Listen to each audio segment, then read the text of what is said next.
back, everybody, to another episode of Making Monsters. I'm Taylor Dahl, and we have a very special episode today because I feel like I've been talking about the offensive line and trying to fix the offensive line for the Bears for many years now, and I feel like maybe we're getting a little bit of touch of that. So today, joining us is Geoff Schwartz. He is a former offensive lineman for Oregon and the NFL all around, a few spots, drafted by the Panthers and then played for the Giants. So a lot of familiarity with the offensive line position all over. And Geoff, I appreciate you hopping on with me.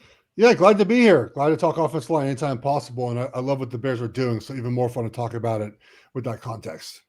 Yeah, we, like I said, it's been this revolving door, I feel like, the last few years, Geoff, Right. honestly, since probably 2018, where it's just been player in, player out, whether it's injuries or just didn't pan out the way they wanted, or, free agency comes and they go somewhere else. So there's been a lot of factors into this, but I want to start with the one of the other. So not like we talk about Ryan Poles, and a lot of people have gone frustrated with Ryan Poles because he's a former offensive lineman. Yeah. So everyone's been curious of why he hasn't been able to fix this line in the few years he's been here now. But I feel he's invested. He spent a 9th overall pick with Darnell Wright on that's now obviously your right tackle. And he got a guy in Braxton Jones. Some people are curious about that. So I do want to ask you a little bit about Braxton later. But left tackle, drafted him in the 5th round. And then you talk about several offensive lineman signings he's made the last few years. Unfortunately, it hasn't panned out. What I'm hearing from what you're saying and from what a lot of people, this looks like what they've done at least is heading in the right direction. So let's start. Obviously, they added Joe Thuney. That was the big one for the Chiefs. They added Jonah Jackson coming from the Rams, who also was in Detroit with Ben Johnson. So I do think that's a factor in that. And then Drew Dalman out of the Falcons. But I want to start with that center position, because I do think we talk so much about that center position being the anchor and it being an issue here. We've seen bad snaps, we've seen penalties, we've seen just a lot of stuff going wrong on the interior of the offensive line for the Bears. So let's start there. Drew Dalman, a name I honestly wasn't super familiar with, Geoff, before this, but I wish I was, because everything that I've seen since then, he has the fifth lowest pressure rate on one-on-ones. He's only 26 years old, so that there's a lot of upside there. Tell us your thoughts on Drew Dalman and what we can expect there at that center position. Well, he's very adept at zone blocking, as we know, right? Being in Atlanta, and that's what Ben Johnson, I think, wants to do. Now, the Lions were very multiple because they had the personnel to be that way, and we'll get to Joe Thuney in a second about why I like that addition. But just a good fit for what they want to be offensively. There's some issues in pass protection, but you can mitigate that, I think, with formations and sort of being in good situations. But I think from a veteran leadership standpoint, from just the ability to execute what they want to do up front, he fits. And again, this is the whole theme of this discussion is going to be around the draft, essentially, right? Where in this draft, there is not a plethora of offensive linemen ready to play now. Yeah. And the number one job Ryan Poles and Ben Johnson, I don't know how much personnel control he actually has, is to put the best team around Caleb Williams now, because you only have a couple more years of him being cheap. And you really have to know after this season, like, is he my guy or not? Yeah. Right. And so your job is to create an environment and to bring in players where you can evaluate Caleb Williams in the best way possible. And that's not drafting a center. Yeah. But I could have made the argument they should have drafted a center last season, which was a center-rich draft class, and they didn't do it. So they're sort of paying the price now of that by signing Dalman. But they went ahead and added him because he's a veteran. He's played a lot of football before. He's trustworthy. And you're trying to build an offensive line as quick as possible to win now and really to evaluate the quarterback. So he fit what they wanted to do, which is why I think they brought in the guards as well. Those guys fit that need for sort of instant, like, hit the ground running. Let's see what we can do offensively. Yeah. What did you see last year when you are looking at like what the Falcons did offensively? Because obviously you have Kirk Cousins to start the year, ends up being Michael Penix later in the year. So things had to adjust a little bit. But I do feel like when you talk about a Bijan Robinson, a lot of that maybe is some of the things that the offensive line was helping in too, which was a problem in Chicago last year also. Well, it's just, they were a run the ball, play action pass type team, right? Which is what Ben Johnson has been in Detroit. I'm just going off of what he's been in Detroit. Now, the offense might change because the best offense coordinators, as you know, will find ways to tailor their offense to the quarterback. I mean, but that's what he did, and that's what I think we're going to see in this offense. He's just sort of those traits carry over to what we're going to see in this offense. And I think it's a really good job. You really want to match the abilities of the offensive linemen to what you want to run. I think a lot of teams at times bring an offensive lineman that don't. If you brought a center and that was bad at zone blocking, that wouldn't really fit this, but Drew Dalman can zone block. He also, he does a good job of processing post snap and being able to see things as they come, which is important when you have a young quarterback. So I think it makes a lot of sense for this signing. I think he was the number one center on the market. And again, to not have to go in the draft for that. Yeah. There's a couple that I like, but to your point, I think most of the centers that you are talking about, you would get in a little bit later rounds, and maybe it will take a year or two. You feel like for them to get in a Jared Wilson's a center that I've kind of liked, but he'll probably actually go pretty high up. And to your point, still probably needs a little bit of work. But let's move on to that Joe Thuney one. I think that was probably the most popular one for fans for around. I mean, when you talk about a Kansas City Chief player, usually you're talking about a pretty good player, and then you talk about a guy who last year had to switch from left guard to left tackle. So also made that position change, and you still were seeing a lot of positive things out of him, maybe outside of the Super Bowl. Heading into year 10, I think that was the big thing for the Chiefs maybe is that, maybe they're thinking he's on the tail end, so they're moving on. But he's only missed 2 games in his career, and that's one of the things that really sticks out to me. So tell us a little bit about that when we're talking about Joe Thuney and what to expect from him. So I love this trade for the Bears. It might be my favorite move of the offseason for any team. And I know the Bears don't want to hear they won the offseason championship award for many years in a row. But look, the thing about Joe Thuney is the professionalism that he will provide this offense. And I'm not saying the Bears were unprofessional before this, but guys won 4 Super Bowls, right? 4. He's also played in at least one other one. Maybe he played in the one in New England and lost. I don't think he did, though. So I think he's played in 5 Super Bowls, multiple-time All-Pro. He was asked to move to left tackle last year, a position he's not suited for. No complaints, just did it because the coaches asked him to do it and made the team better. And the Bears have no one in that building that knows how to win a championship. Yeah. They haven't done it yet. Joe Thuney does. He does. And his ability to do multiple things, again, to what the offense wants to be. You got to ask, did the Chiefs do a ton of zone blocking? No. Can he do it? Yes. You can also double team. He can pull. He can help the center out with protection or help Caleb Williams out. Plus, too, in moments where things might get a little bit anxious, you might get anxious and nervous, and he could just be in the huddle, be like, guys, we got it. Just reassuring voice. He'll teach the guys up front most likely how we should lift, how we should watch film, how we should prepare. Those are such important things for a young offense, and he'll be Caleb Williams. It's just going to be really good. He played with Tom Brady and Patrick Mahomes. So he's going to know what it feels like to play with a good quarterback, and it's all going to rub off on Caleb Williams, I think, in the offensive line. So I love this. It's just, look, the Chiefs from their side of it. I think they want to play Kingsley Suamataia at left guard. Mm-hmm. They didn't want to pay Thuney any more money because they're up against the cap, and it just. You typically get rid of someone a year early than a year late, but I don't think it's because he's not good. I'll put it like that. It just when you look at your roster ability, you say, okay, well, we got to play this young guy we drafted. Joe Thuney's given us everything that he can. Time to move on. And so it's not because he stinks and Bears fans should look at that way. It's just sort of the business sometimes. Yeah. And but I love the Thuneys. I love it so much. What do you expect this to? Do you think this is maybe a 3-year, let's get over, and then maybe get a young guy? Because obviously, like I said, he's in year 10, although he's been on the field a ton. Do you think it's more of that? Let's get some stabilization, get Caleb comfortable, get things kind of developed, and then figure out in a few years?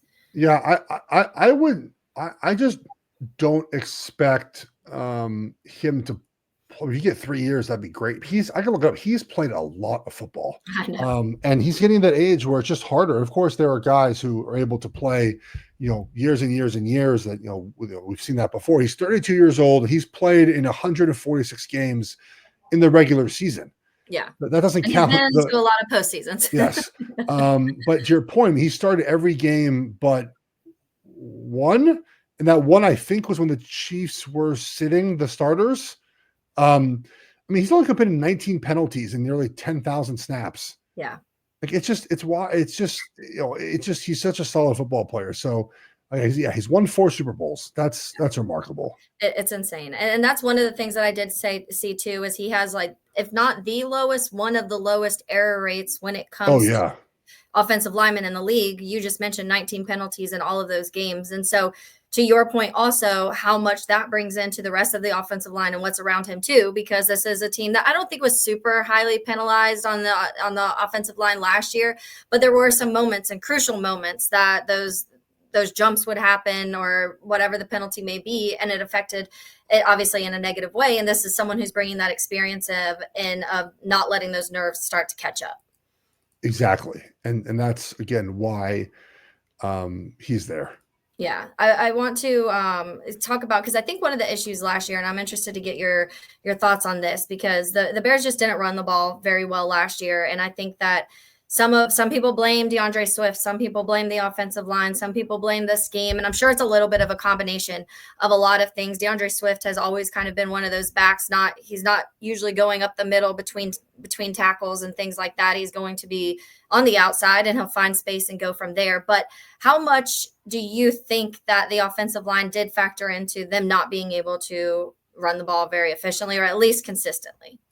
Well, I just thought the scheme wasn't just terribly creative, and you need some creativity. What did Ben Johnson say? He said it, I think, on Part of My Take, something like, he might have said on local media. I don't know. I don't listen, but like something like so the idea of like, we want to show 10 things, but run 4 things. I forget what the exact quote was where he said that. Right.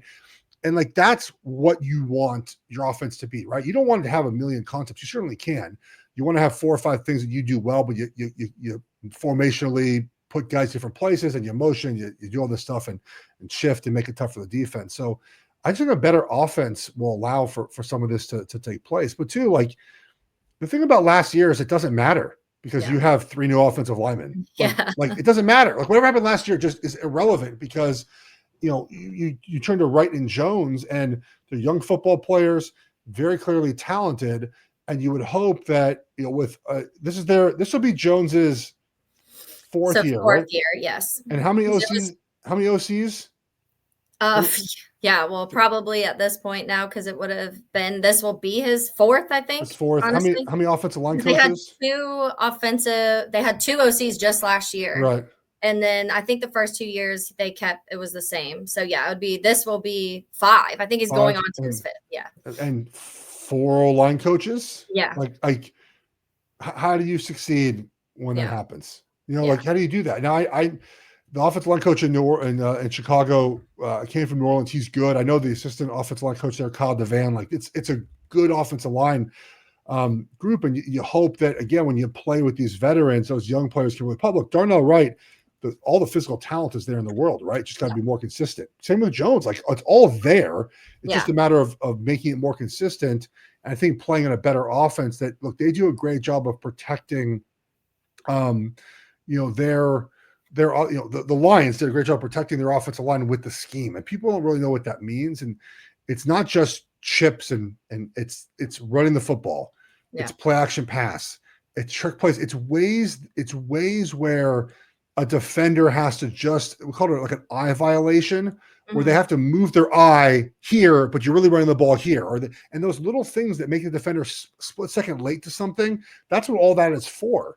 And that helps helps offensive linemen too, just not just quarterbacks. So that to me is what's going to make this whole group better.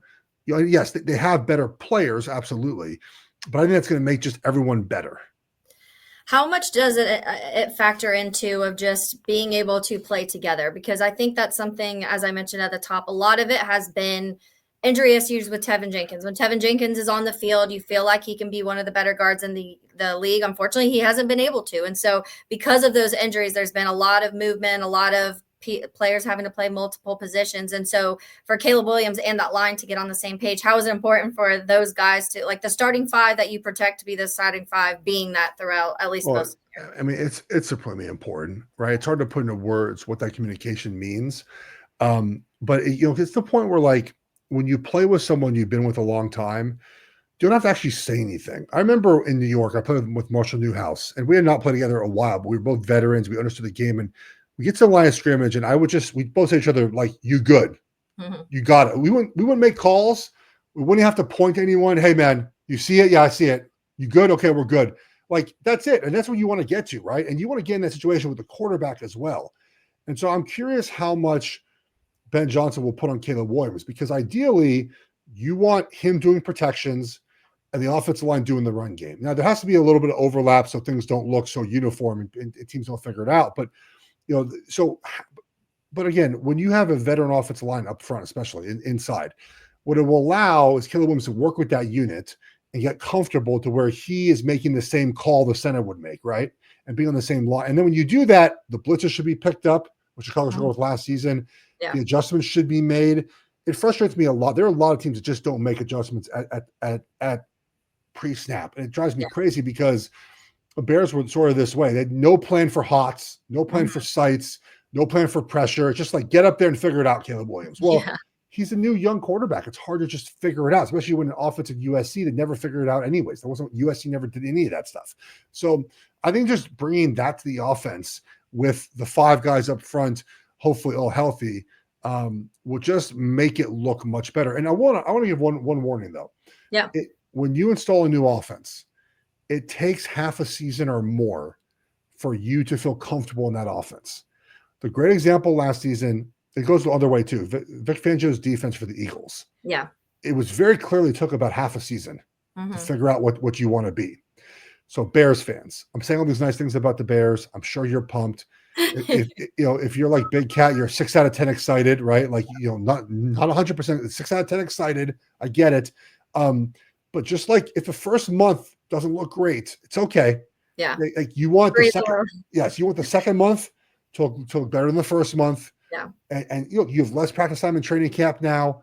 You have less preseason games, a new coach, everything's new. So like it's okay for it to start slow. But you have to trust that the players you have, especially up front, have proven to have success, and it will take over eventually.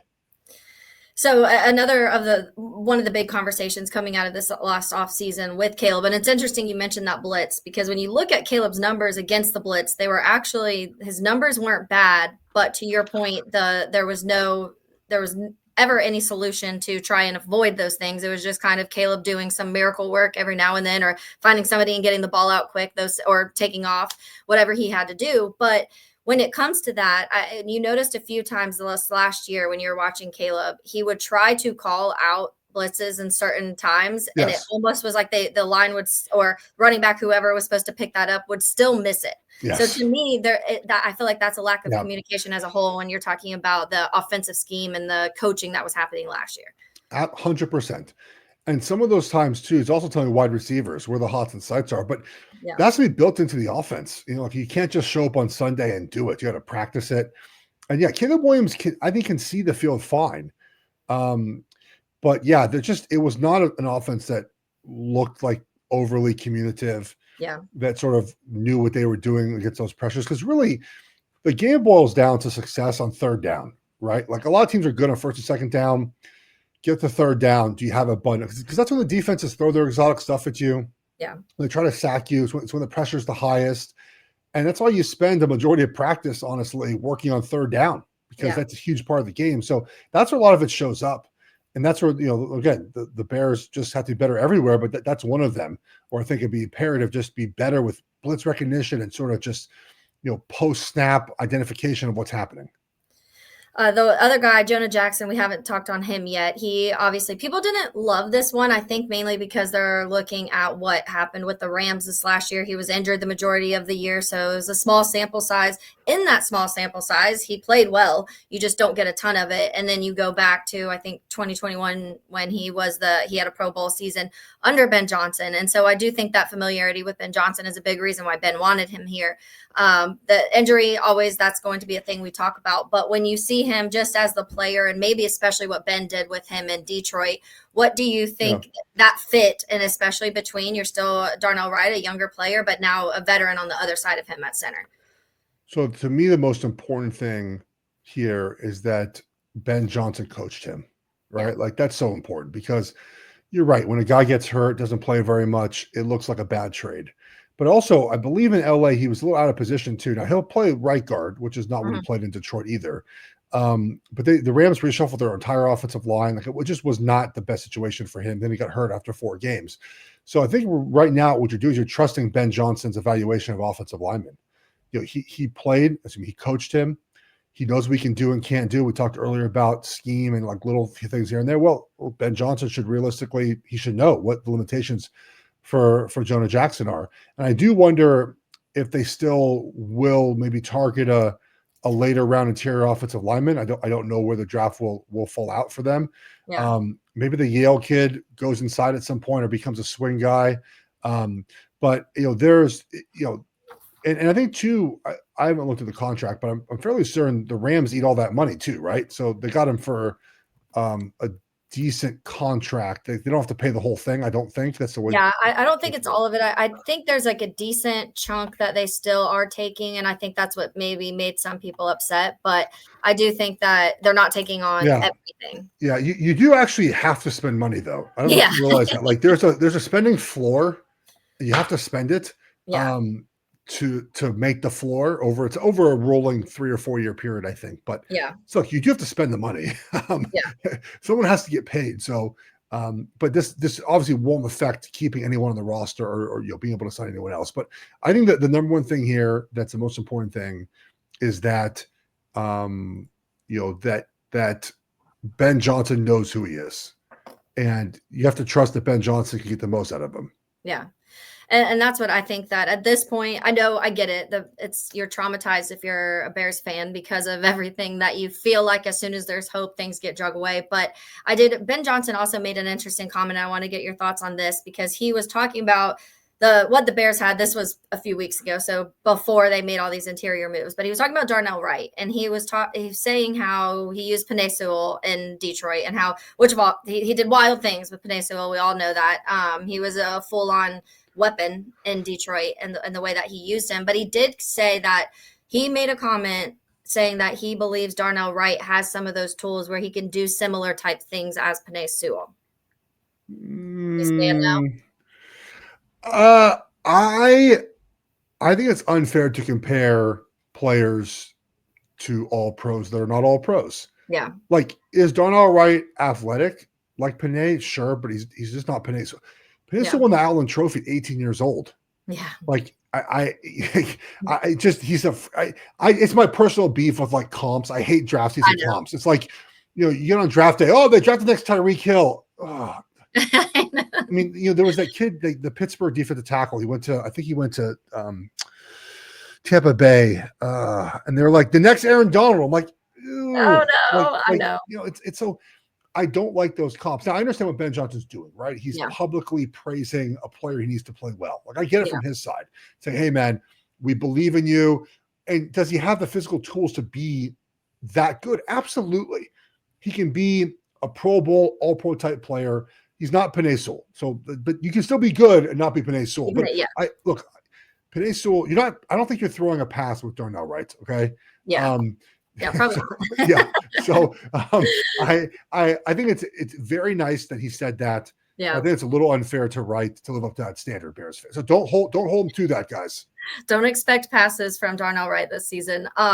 So a couple more before I let you go, Geoff. One of the things we talk about is Caleb Williams and his holding on to the ball being an issue. This goes back to USC. Oh, yeah. He had one of the longest times to throw. And people always argue with me of saying, oh, well, his offensive line sucks, so there's no way.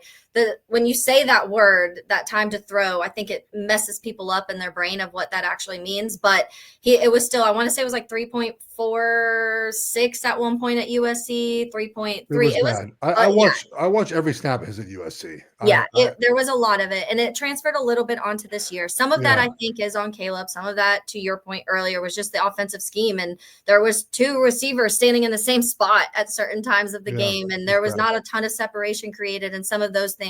But what do you expect from Ben Johnson to be able to develop that and kind of get that out of Caleb, that time to throw number? And I'm guessing the play action and the running the ball and all of that does feed into it.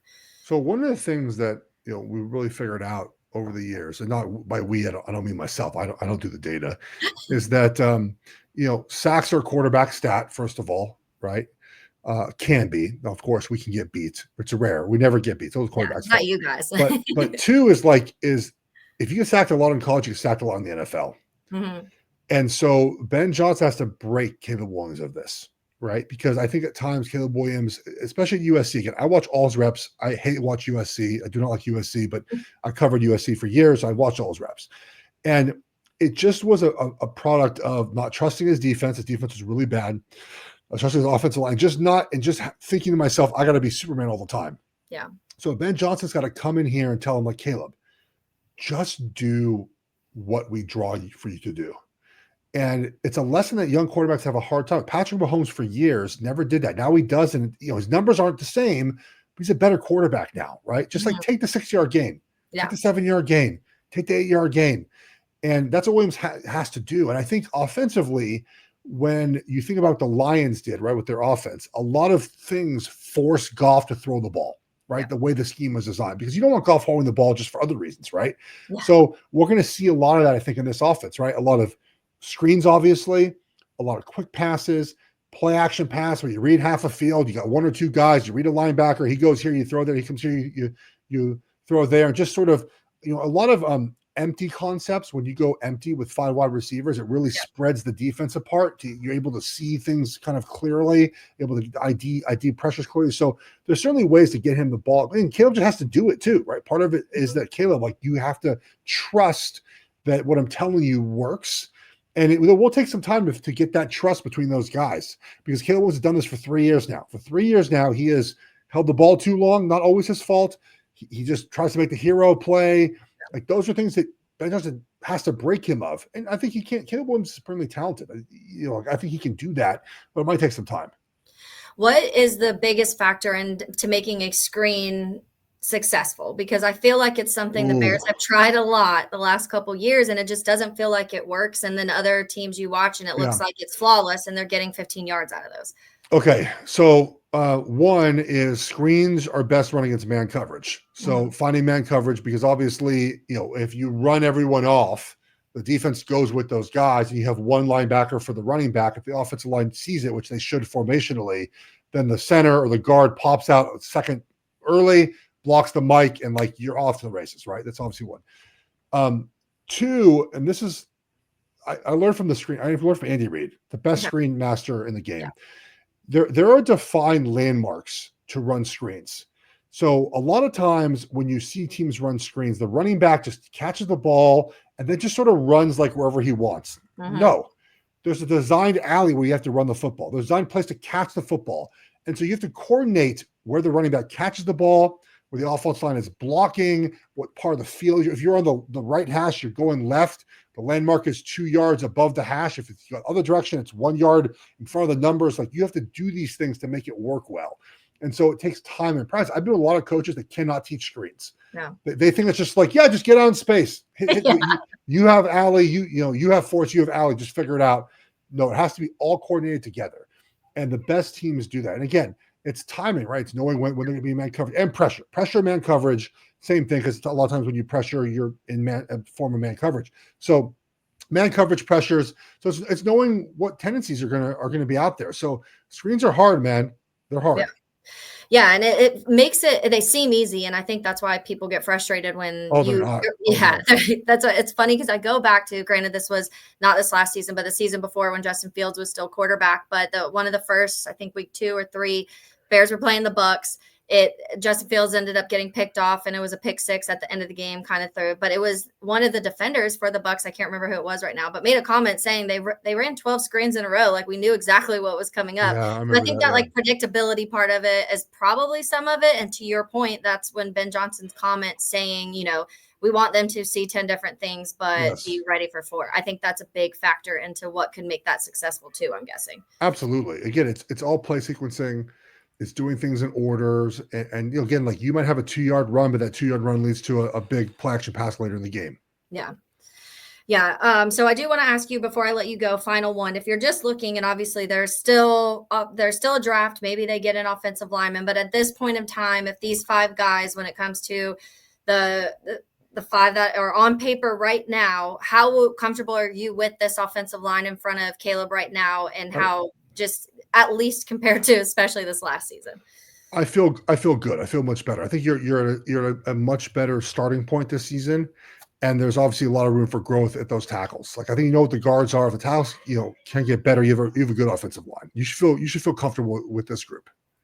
Do you think that, because I think some of the criticisms too are not really maybe feeling like they have a running back, or Cole Kmet's not the best blocker, so maybe they'll go and add something else like that when it comes to being able to have that chip help. And I know you said there's involved, but I just feel like maybe they don't have that on the roster right now. I mean, Tyler Warren might be available, right? I mean, he feels like a pick. I know people put Ashton Genty there. I think the Bears probably. It's not. I wouldn't do that. This is a great running back draft class. You can get one in the third round. So I think you go tight end, and maybe you go look. The thing about the draft too, which makes this interesting with the Bears' perspective, is best player available is certainly an option for them, right? And maybe Ashton Genty is the best player available at the time. You just take the best player available, but getting Tyler Warren would be awesome. Yeah, and that's definitely a name that people have started to kind of push there, especially after these offensive line moves. But all right, Geoff, I really appreciate it. I know Bears fans will be excited. At least right now, I feel like sometimes this happens during the season, but it does feel like the moves towards the offensive line that's been a major need have been addressed, and that eliminates some of the holes that we felt like we were going into the draft with. But I appreciate your time, and I hope you have a good rest of your day. Thank you. Thanks for having me. Appreciate it. Thanks.